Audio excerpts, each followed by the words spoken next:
Nie jestem potworem, a przynajmniej nie urodziłem się nim. Wszystko zaczyna się od bólu. Dosłownie. Miałem 6 lat, kiedy wypadek na motocyklu rozbił mi głowę. Czoło, czaszka, mózg. Diagnoza: uszkodzenie płata czołowego. Nikt wtedy nie powiedział, że to będzie początek końca. Że coś w mojej głowie zaczyna się psuć. Jak stary, źle poskładany zegar. Potem było dzieciństwo. A raczej coś, co ktoś próbował nazwać dzieciństwem. Moja matka spała ze mną w jednym łóżku do późnych lat. Nie pytaj, czy to było normalne. Pamiętam zapach jej ciała. Pamiętam, jak kładła się obok, blisko, zbyt blisko. Nie cierpiałem jej i jednocześnie nie mogłem się od niej uwolnić. Miała swoje zasady i swoją władzę, a ja swoje napięcie, niepokój, który rósł gdzieś w środku. Nie miałem słów, żeby go nazwać, ale on tam był i pęczniał. Gdy dorastałem, zacząłem patrzeć na kobiety jak na zagrożenie. Albo pokusa, albo wróg, a czasem jedno i drugie. Miałem hiperginekomastię. Przez tę cholerną nierównowagę hormonalną miałem piersi. Dzieciaki się śmiały. Dziewczyny odwracały wzrok. Złość rosła. Wstydu nie dało się zmyć. Patrzyłem na lustro i czułem nienawiść. Do siebie, do nich, do wszystkich. I wtedy zacząłem wyobrażać sobie rzeczy. Nie tylko fantazje. To były plany. Co by było, gdybym mógł przejąć kontrolę? Gdyby to one się bały. Gdyby to one były zamknięte, skrępowane, cicho błagające. Gdybym to ja mógł zadecydować, kiedy i jak to się skończy. To wszystko zaczęło się od bólu. Ale ten ból to tylko zapalnik. Potem przychodzi gniew. A potem przyzwyczajenie. I kiedy już raz poczujesz tę władzę, nie ma odwrotu. Nie wiem, kiedy zaczęła to robić. Może od zawsze. Kładła się obok mnie na jednym łóżku. Pokój był mały. Mówili, że to bieda, ale to nie była tylko bieda. To był jej wybór. Zawsze mówiła, to tylko łóżko, co za różnica. Ale to robiło różnicę. Czułem jej ciało, jej ciężki oddech. Pachniała pracą, potem i papierosami. I kontrolą. Nie rozumiałem tego wtedy, ale czułem, że coś jest nie tak. Za blisko, za długo. Jakby nie chciała mnie wychowywać, tylko zatrzymać. Przy sobie, dla siebie. Patrzyła na mnie jak na przedłużenie siebie. Nie jak na dziecko, nie jak na syna.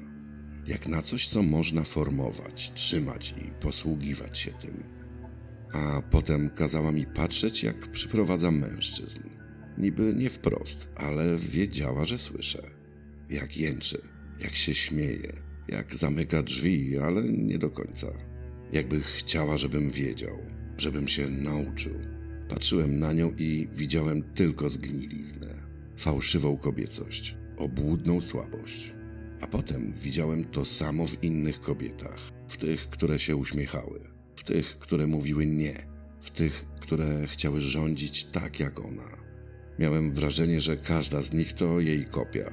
Jej twarz, jej zapach, jej pogarda. Z czasem nie byłem już synem. Byłem mężczyzną. I wiedziałem jedno. Albo one, albo ja. Nie ufałem kobietom. Nie szanowałem ich. Chciałem je ukarać. I każda kolejna, którą spotykałem, była nią. Moją matką. Zrozumiałem to przypadkiem. Przeglądałem gazetę. Te małe, szare ogłoszenia w rubryce „Sprzedam tanio meble”. Jedna kobieta oferowała sofę, inna lodówkę. Jeszcze inna pisała, że musi się szybko pozbyć rzeczy przed wyjazdem. I wszystkie podawały adresy. Albo numery. Samotne. W domu. Czekające. To nie był impuls. To był plan. Zadzwoniłem. Miły głos. Zaskoczona, że ktoś się interesuje. Byłem uprzejmy. Zawsze jestem uprzejmy. Przyjechałem, obejrzałem przedmiot, porozmawiałem, a potem drzwi się zamykały. Nie było krzyku. Na początku. Potem już tak. No ale wtedy było już za późno. Zawsze miałem linę i nóż. Nie robiłem tego w furii. Nie waliłem pięściami. To było ciche, mechaniczne, jak zdejmowanie maski z człowieka i pokazywanie, co naprawdę ma w środku. Nie chodziło o seks, chodziło o władzę, o moment, kiedy ona przestaje walczyć, kiedy rozumie, że już nie jest osobą, jest rzeczą. Po wszystkim zostawiałem je, żywe, czasem nie. To nie miało znaczenia, bo ja i tak już zabrałem wszystko, co chciałem. Prasa nazwała mnie gwałcicielem z ogłoszeń, jakby to był zawód.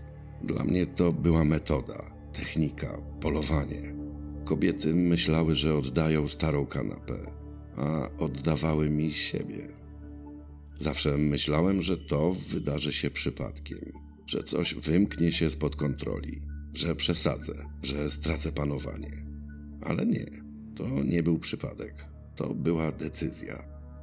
Miała może 20 parę lat, włosy ciemne, lekko kręcone i uśmiech, który wcześniej mógłby mnie skrzywdzić. Teraz już nie. Powiedziała coś, czego nie pamiętam, coś głupiego, a może nic nie powiedziała, może tylko spojrzała w ten sposób, ten sam co ona, moja matka. Zacisnąłem palce na szyi, mocno i jeszcze mocniej. Patrzyłem jej w oczy, aż zgasły. A kiedy to się stało, poczułem coś nowego. Nie radość, ciszę. W środku zrobiło się pusto, jakby przez sekundę nic mnie nie bolało. Żadnych głosów, żadnego napięcia, żadnych obrazów z dzieciństwa. Tylko czysty biały szum, jak po zażyciu tabletki. Patrzyłem na ciało. Leżało spokojnie, jakby nigdy nie było niczym więcej niż meblem. Kobieta, która miała głos, zdanie, życie, teraz była cicha i moja. Zabrałem jej to, co dawało jej władzę. Tlen, głos, oddech. Zostawiłem ją przy drodze. Ciało, które rano znajdzie ktoś obcy. Ktoś, kto nie zrozumie, jak wiele to dla mnie znaczyło. To nie był przypadek. To był początek. Gwałt już mi nie wystarczał, bo prawdziwa kontrola przychodzi dopiero wtedy, gdy ktoś przestaje istnieć. Wszystko musiało być przygotowane. Mój czerwony Dodge Magnum. Lina, miękka, ale wytrzymała. Taśma klejąca, nóż i ja, czysty, spokojny, bez śladu emocji. W nocy miasto jest inne. Jest cichsze, mniej ludzkie. Kobiety wracają z pracy, z baru, z nocnej zmiany. Same, idealne. Zatrzymuję się. Otwieram drzwi. Mówię spokojnie. Zgubiłaś coś? Potrzebujesz podwózki? Wyglądasz, jakbyś zmarzła. I one wsiadają, bo w takich chwilach najgroźniejsze jest zaufanie. Zaufanie mnie karmi. Po kilku minutach skręt w boczną drogę. Zgaszone światła. Ruch ręką. Lina. Cisza. Nie ma krzyków jak w filmach. Tylko szarpnięcie. Czasem płacz, czasem błaganie. Dla mnie to jak proces, metoda. Jak składanie modelu. Ciało, strach. Miałem swoje miejsca. Las, rowy przy drodze albo betonowe wloty kanałów. Tam je zostawiałem. Tam kończyła się ich historia. Później jechałem dalej. Tankowałem, jadłem, słuchałem radia i nikt nie wiedział, że właśnie umarła kolejna kobieta. Nikt nie pytał, bo ja nie wyglądałem jak potwór. W dzień byłem ojcem, mechanikiem, miłym gościem, który mówił dzień dobry i płacił gotówką. W nocy byłem czymś innym. Czymś, co nie miało już duszy, tylko cel. Miała na sobie szkolny uniform, mała, krucha. Wracała do domu rowerem, w nocy. Już z daleka widziałem, że ją wezmę. Nie miała szans. Zaciągnąłem ją do samochodu. Płakała, oczy szeroko otwarte, przerażone. Ale potem coś się zmieniło. Nie krzyczała jak inne, nie przeklinała, nie błagała w panice. Mówiła do mnie spokojnie, pytała jak mam na imię. Mówiła, że jej rodzina nie ma pieniędzy, że nikt jej nie szuka, że nie sprawi mi problemów, że mnie rozumie. Myślałem, gra w coś, chce przetrwać. Ale wtedy spojrzałem w jej oczy i widziałem, że się nie boi. Nie tak jak inne. Ona patrzyła, jakby mnie znała. Była ze mną całą noc. Dotykałem jej. Potem już nie mogłem, bo w niej było coś dziwnego. Rano zawiązałem jej oczy, zawiozłem pod szkołę i puściłem. W lusterku widziałem, jak stoi, jak nie ucieka. Wtedy nie wiedziałem jeszcze, że właśnie mnie zabiła. 2 dni później ktoś zapukał do drzwi. FBI, policja stanowa. Broń wycelowana w klatkę piersiową. Nie krzyczałem, nie próbowałem uciec, wiedziałem. Lisa McVeigh zapamiętała wszystko, każdy detal. Zapach wnętrza samochodu, każdy zakręt, liczbę schodów, nawet opaskę, którą jej zawiązałem. Mała dziewczynka z fotograficzną pamięcią. Sprawdzili wszystko. Mój samochód, moje narzędzia, mój garaż. W ich oczach już byłem martwy, a w moich czułem ulgę, bo wiedziałem, że nie muszę już grać. Przesłuchanie było krótkie. Nazwiska, miejsca, liczby 10, 12, może więcej. Zaczęli porównywać fakty, zdjęcia, twarze, które kiedyś coś mówiły, a teraz były tylko dowodami. Mówili, że jestem bestią, że nie zasługuję na tlen, że piekło czeka. A ja patrzyłem w ścianę i myślałem tylko jedno. To nie piekło, to spokój, bo gra się skończyła, a ja po raz pierwszy nie musiałem już udawać. Ściany mają tu kolor skóry martwego człowieka. Blady, wypłukany, obojętny. Cela śmierci nie jest straszna. Jest cisza i czas.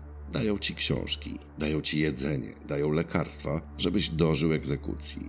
Jakby śmierć musiała być sprawiedliwa. W nocy słyszę, jak jeden z nich szlocha przez sen. W dzień inny wali pięściami w kraty. Ja nie robię nic. Leżę i liczę. Nie dni, twarze. One wracają, kiedy zamykam oczy.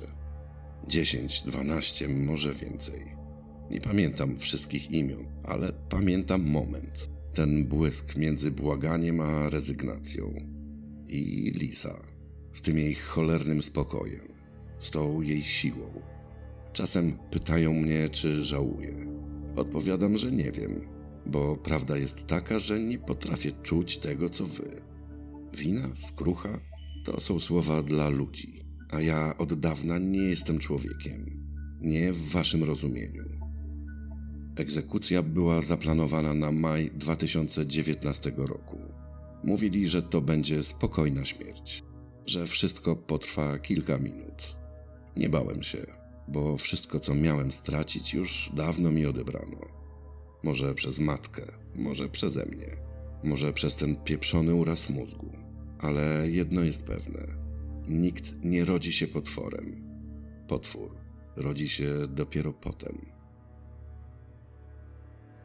Bobby Joe Long został skazany na śmierć za zabójstwo co najmniej 10 kobiet. Uważa się jednak, że ofiar mogło być dużo więcej. Wielu zgonów nie udało się powiązać z nimi jednoznacznie. Zbyt wiele ciał porzucono w odludnych miejscach. Zbyt wielu kobiet nigdy nie odnaleziono. Został stracony 23 maja 2019 roku w więzieniu Rayford na Florydzie. Ostatnich słów nie wypowiedział. Nie było wyznania winy. Nie było przeprosin.